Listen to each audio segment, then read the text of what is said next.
बड़ो माँ, इतना कुछ है खाने के लिए, ये खा के मेरा पेट भर जाएगा, इसलिए मैं नदरू यखनी नहीं खाऊंगा। पर आपने ही बोला था ना कि आपको नदरू यखनी खानी है, इसीलिए मैंने बनाई है। अभी नहीं कहा था, बहुत दिनों पहले कहा था, इसलिए अभी नहीं खाऊंगा। कोई प्रॉब्लम है? नहीं, मुझे क्या ही प्रॉब्लम होगी।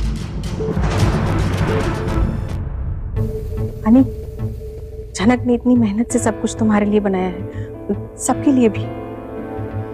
बड़ो बहू, अरे अनी नहीं खाना चाहता तो क्यों जबरदस्ती कर रही हो? अनी बेटा, तुम्हें जो पसंद है तुम वही खाओ। हाँ, और ये छोटी सी बात पर इतना सारा डिस्कशन ही क्यों हो रहा है? और वहीं अब अर्शी और अन्नी के रस्में करने के लिए तैयार होते हैं, पर अन्नी को जोरों की भूख लगी है और वो पूछता है कि क्या वो अभी नहीं खा सकता। और अब अर्शी अन्नी से कहती है कि थोड़ी देर और रुक जाए और अपने खाने के शौक पर थोड़ा कंट्रोल करे वो, और सभी हंस पड़ते हैं। पर अन्नी अर्शी से ये भी कहता है कि उसे भी तो भूख लगी होगी, और फिर एक बार जताता है अपना भूख सबके सामने।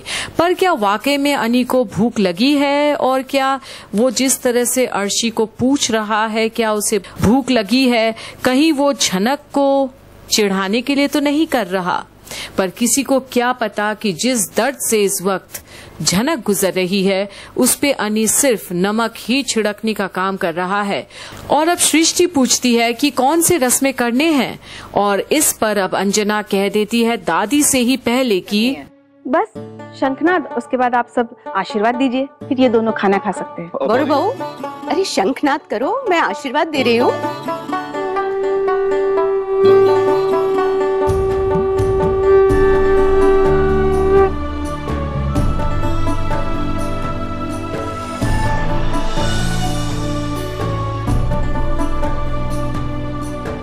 खूब खुश रहो, दुनिया की बुरी नजर से बचो, समझ गए?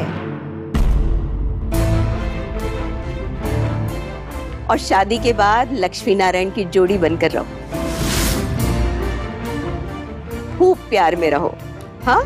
और एक दूसरे की इज्जत करो। अम्मी, आपको कोई शक है क्या? ये तो सबको पता है कि हम एक दूसरे से कितना प्यार करते हैं। और दूर खड़ी झनक देखती है कैसे अन्नी एक दिन में कितना बदल गया और उसे किया गया वादा भूल गया। और जहां अन्नी की नजरें एक बार फिर झनक पर तो पड़ती है, वहीं झनक अपना मुंह फेर लेती है। आखिर उस इंसान को क्या ही देखे वो, जो एक रात पहले तक अर्शी के साथ नाटक रचा रहा है, बोला था उसे। और जहां सब बेहद खुश होते हैं अन्नी की इन बातों से, वहीं अब बिपाशा भी पीछे नहीं हटती अन्नी को सुनाने में कि सबको पता है कि वो अन्नी से कितना प्यार करता है, और एक सेकंड के लिए भी अन्नी अर्शी को अपने नजरों से दूर नहीं रख सकता। और अब झनक की ओर देखते हुए बोलती है कि उन दोनों के बीच अब कोई भी नहीं आ सकता। और जहां झनक बिपाशा की ओर देखती है कि ऐसे कैसे बोल दी वो इतनी बड़ी बात, वहीं अब झनक को और चिढ़ाने के लिए बोल देता है अन्नी, मेम साहब, आपके मुंह में घी शक्कर। और वहीं अब झनक असहज महसूस करती है। पर अब सबकी नजरें सृष्टि मासी से लेकर सब कोई उसे यही बात की तंज कस रहे हैं अपनी नजरें और हंसी से कि अब तक जो भी हुआ, पर झनक की कोई अहमियत नहीं अब अन्नी के जीवन में। तो अन्नी तो क्या, पूरा बोस परिवार के दिल में अब झनक के लिए कोई जगह नहीं है, और झनक अब एक सिर्फ गेस्ट बन गई है।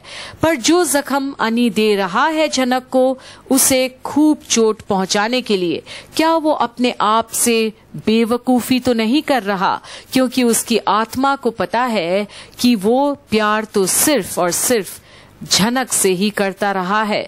पर झनक अब वहां रुकेगी या जाएगी?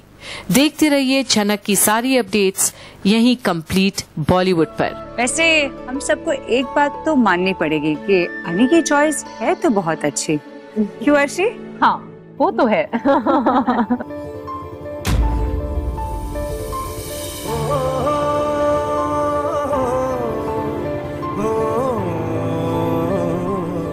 तुम दोनों की जोड़ी हमेशा सलामत रहे।